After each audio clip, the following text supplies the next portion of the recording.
Welcome back to ICO Review, and today I'll be having a look at your comments and having a bit of a ramble and talking about the most recent exit scam, etc, etc.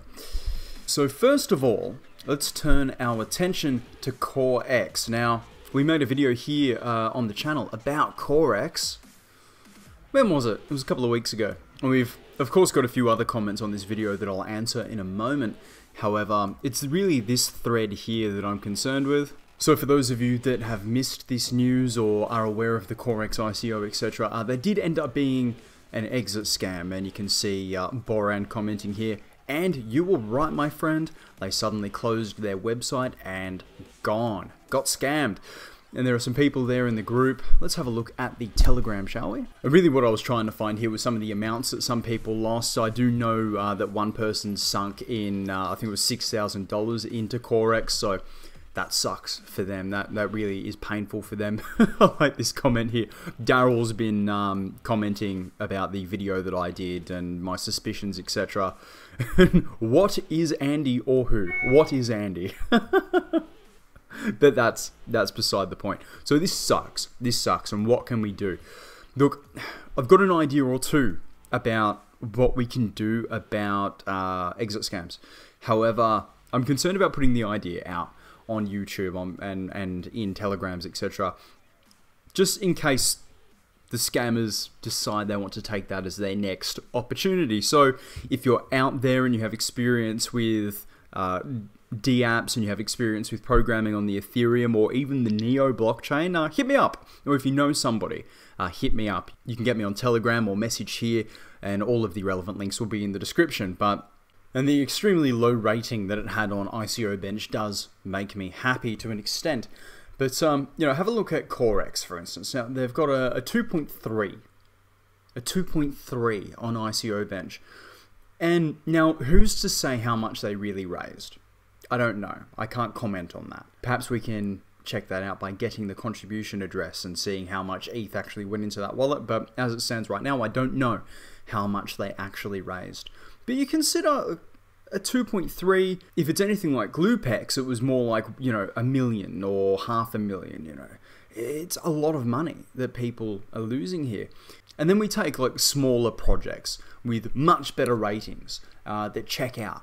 And look, I'm going to be a shill for a second. Let's talk about Bloxcart, right? Let's go to the Bloxcart ICO Bench. So you look at Bloxcart, 4.6 on ICO Bench versus the pathetic 2.3 of CoreX, right? Now, Bloxcart, these guys, obviously I'm their advisor, I'm a shill, take what I'm saying with a grain of salt, but I know that they have all of the merchant set up, all of the back end for people to actually use their platform done. It's almost ready. All they need to do is fully integrate the payment gateway, and it's there. And the thing that's frustrating me here is that a platform with an actual legitimate use case is getting out-contributed and getting out-hyped by these scams like CoreX and like Lupex, you know, just because CoreX promises that it's going to make you rich in a couple of hours, you know, it shits me.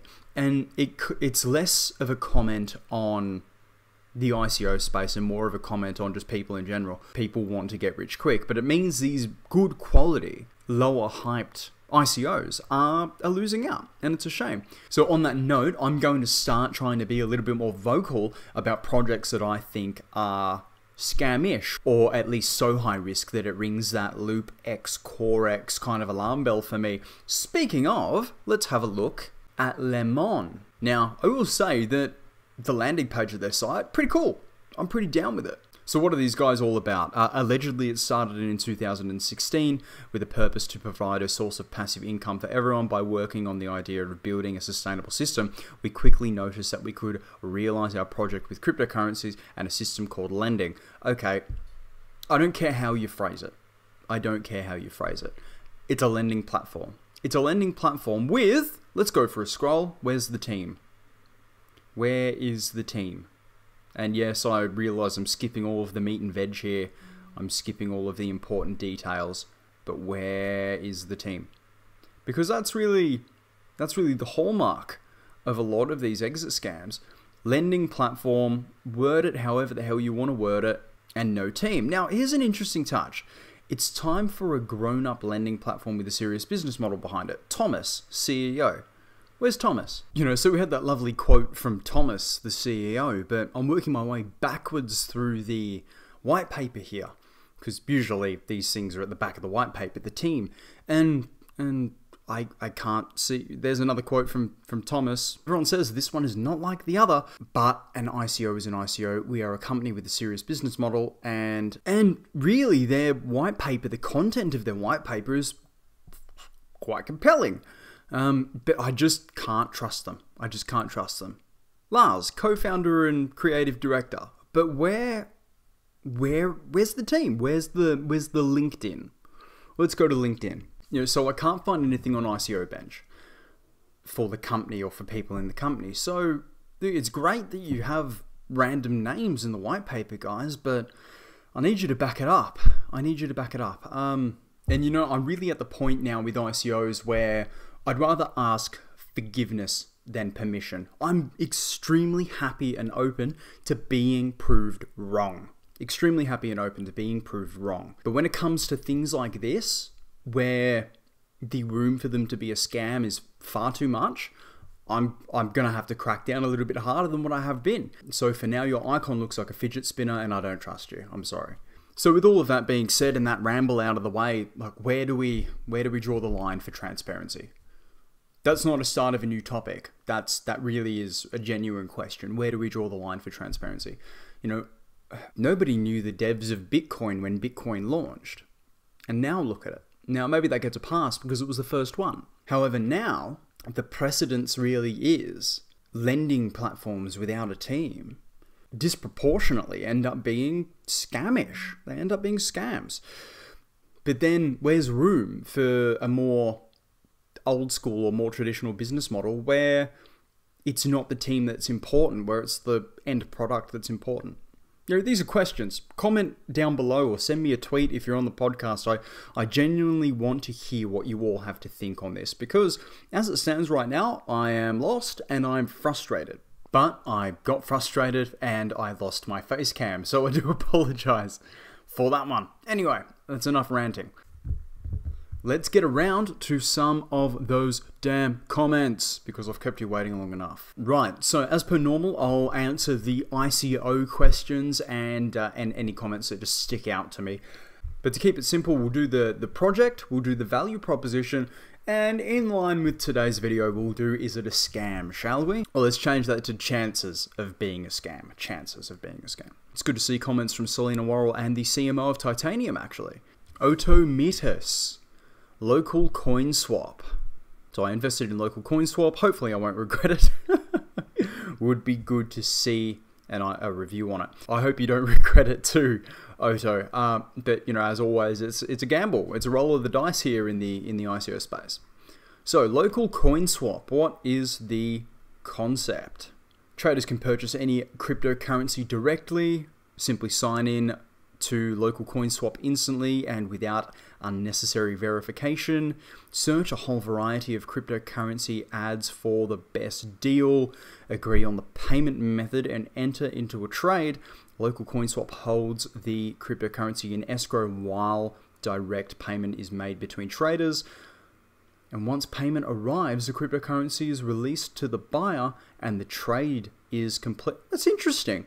That's very interesting indeed. I mean, chances of this being a scam, very low, and they've made the information nice and accessible on page 6 of the white paper for a brief rundown of the value proposition. LCS crypto shares are not like traditional ICO tokens. Instead of a vague promise of possible future returns or idealistic visions which may never eventuate into product, crypto shares entitle the holders to guaranteed rights to 100% of the total profits from the local coin swap exchange through cryptocurrency dividends. Cryptocurrency profits are paid to shareholders in the same cryptocurrencies in which they are made, allowing the investor to receive a regular stream of portfolio income. By holding a single crypto share asset, the investor is entitled to a wide variety of cryptocurrency profits across the entire spectrum of the digital economy. Crypto shareholders are also entitled to receive airdrops of new tokens when ICOs are listed on the local CoinSwap platform. This is cool. I'm into this. This is cool. Clear value proposition. Decent concept, though I realize I didn't really flesh it out much for you. Just scrolling down a little bit. Dividends and voting tokens. Profits from the exchange are calculated and distributed at the end of each physical period. The total issuance of dividends and voting tokens will be the same as the total supply of LCS crypto shares. These tokens are then issued to holders of LCS crypto shares on a 1-to-1 ratio. Look, I definitely like to have a bit of a play with the platform itself, but this seems cool. Yeah, I'll take a dip on this one, actually. I'll send them 0.5 ETH or something. It's a good idea. I'm into this. Well, at least I'm into the value proposition for the token purchaser in terms of how many people will actually use the platform for what the platform is intended. That's a different concept altogether. But yeah, it definitely seems like a nice trustless way of doing things. Like get the odd message from people on Telegram sometimes. I don't know whether they're legitimate or whether they're scams, but they want to either buy or sell tokens via Telegram during ICO phase and things like that. So maybe this is a way for them to do it. But I like the concept at a glance. Odo again with the local coin swap. Some people are brutal on here. Comment from Never Feed the Roaches, which is, interesting. Mate, is your beard real? Looks like a strap-on Arabic costume. Thanks, brother. Appreciate that. Apparently I have Arabic genetics. Now I couldn't see the comment, but I do remember there being a comment for Parkgene ICO. So let's have a quick look at Parkgene ICO. Peer-to-peer parking. Airbnb-like revolution on the blockchain. The Parkgene crowd sale is over. Yeah, cool. So what was CrowdGen then? So application. This was an application on the phone, stored by transfer and pay. Parkgene is a convenient and secure way of finding parking, connecting drivers, individuals, and businesses. Our vision is to disrupt the traditional, mainly offline parking industry. Huh. Okay, so I think just at a glance, I get what this is about. So, where I live, there's a company, and the company is called City Park, and they are absolutely ruthless with parking fines. So every single street is covered in parking machines. You have to, pay exorbitant amounts just to park for half an hour, etc. Depending on how these guys are going about it, this could be a cool way to disrupt the crazy fees of those individuals. There we go. Drivers looking for a parking spot connect with parking owners through the Parkgene app.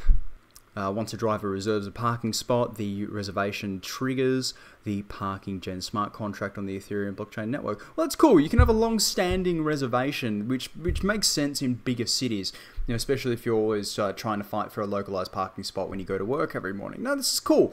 And it's a good arbitrage for time as well for people, if you have a guaranteed location to park your vehicle for the day. Yeah, I'm into this. This is cool. I don't think it's going to be a moon coin, but it's an interesting utility. Kenneth Michael, I've left you hanging, brother. 3 weeks.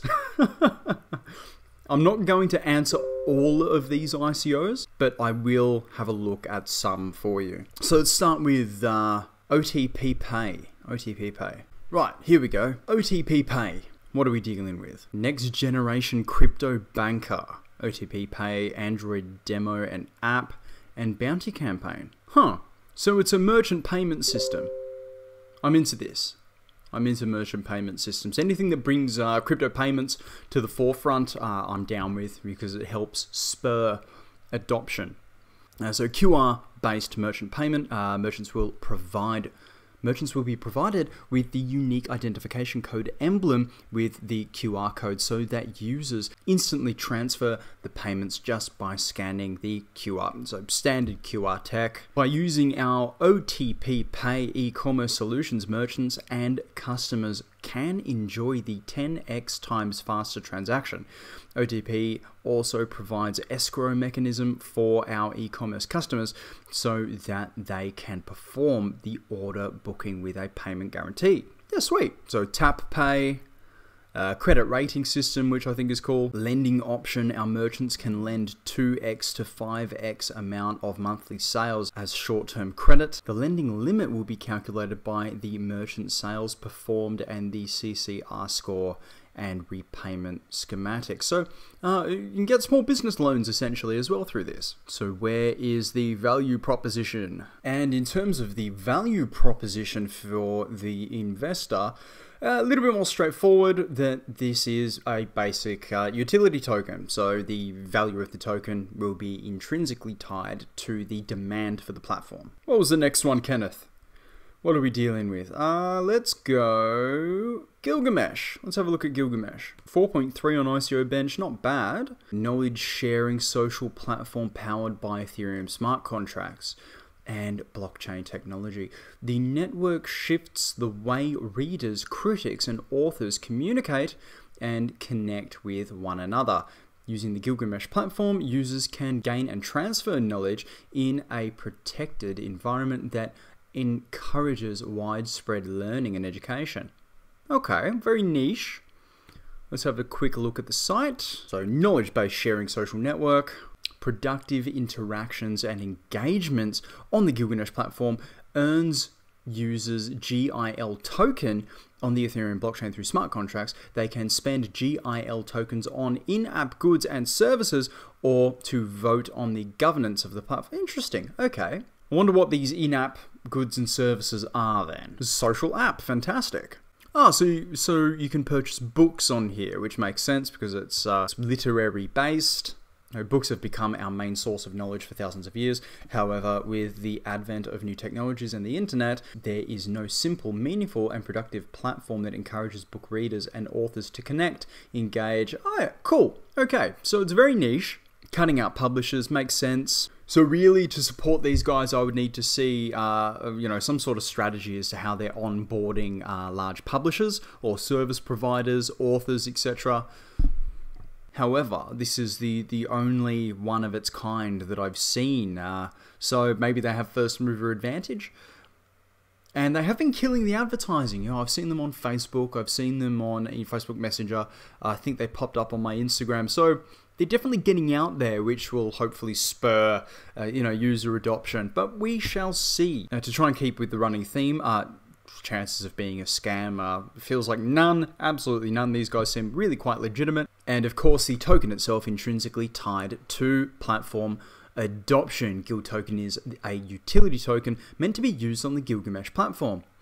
Specifically, it rewards users for meaningful engagements that help grow the platform, such as writing a book review, and can only be purchased from the Gilgamesh platform during token sale. Yeah, cool. And perhaps I'm not plugged in enough to the literary industry to fully understand the demand for this, but I'm always up for anything that's trying to decentralize a specific industry, and Gilgamesh, in my mind, in the very least, has that first mover advantage. So if anybody's going to be successful in disrupting the literary industry, it'll be them. To what level and how quickly, though? Different conversation. Let's go Truegame. Let's have a look at Truegame. Truegame 4.8 on ICO bench, which is quite good with 65 expert ratings. Let's have a look at these expert ratings, shall we? They have a lot of expert ratings here. All 555, all 555. Let's see what these guys are on about. I will say that I do wonder as to how many of them are solicited, because that's a lot. That's a lot of 555s. It does violate ICO bench terms and conditions to take payment for reviews. But anyway, who knows? Let's have a look. The first ICO with a fully working iGame project that received extremely positive feedback from the community. Truegame is a truly unique iGaming product. Users are already playing more than a dozen different games, which are in the categories of like scratch cards, prize draws, lotteries, gift boxes, etc. Okay, so it's like Lotto or Keno or sports betting and gambling. All right. Of course, it's all based on smart contracts. So what are they addressing here? Absolute transparency, and independence are the basics of our solution, and the results of each game are verifiable in the blockchain open registry and cannot be manipulated. Fair chances to each player. The game is based on totally random combinations received from the blockchain. These are secure and cannot be manipulated. Your winnings are dependent only on fortune and mathematical probability and fair distribution of winnings. The winnings are distributed by the blockchain network, not by the casino manager, strictly in accordance with the rules of the game. So if you're so inclined to gamble or to play these games, which I think a lot of people are, look, this makes it a lot more accessible. So part of me does worry about self-control, but that's the responsibility of the end user, not the platform, I suppose. Then this is another interesting use case for the blockchain. Of course, I don't think that this is a scam, just in keeping with the video. It seems quite legit. Let's have a look at the... Give me that use case. Alright, so... a value proposition here, utility token, intrinsically tied to the use of the platform, which is, more common than anything these days. Truegame utility token is the main component in the architecture and economy of Truegame. A token is required to pay the bets, accumulate a jackpot, to pay a commission to affiliate partners and token holders. So again, the more people are using the platform, the more demand there is for the token, blah, blah, blah. We get how this works. But yeah, that's an interesting one. And I think we're going to see more and more gambling use cases appearing on the blockchain, just because of ease of accessibility and then the trustless nature of the blockchain as well for prize distribution, etc. If for no other reason, then it gives the end user confidence. But I think that for this one, that's all I've got for you so far. So what we covered, we covered me ranting about scams. We've gone over some of your comments. I'm happy with that for today, and I hope you are too. Guys, thank you for getting this far. If you have, come join the Crypto Nebula community and talk to us there, and we'll try and help each other on feedback about the ICOs we're interested in, etc. If you want more of the going through multiple ICOs in a briefer manner kind of format, let me know, because I think I can make that happen. The amount of ICOs I get contacted about now is crazy, and I just can't get through them all with the current format. So maybe that's the way to go. Let me know. And I think I might start a series as well called Shit I've Been Emailed About This Week. But I have been your crypto enthusiast. And guys, I'll see you in the next one.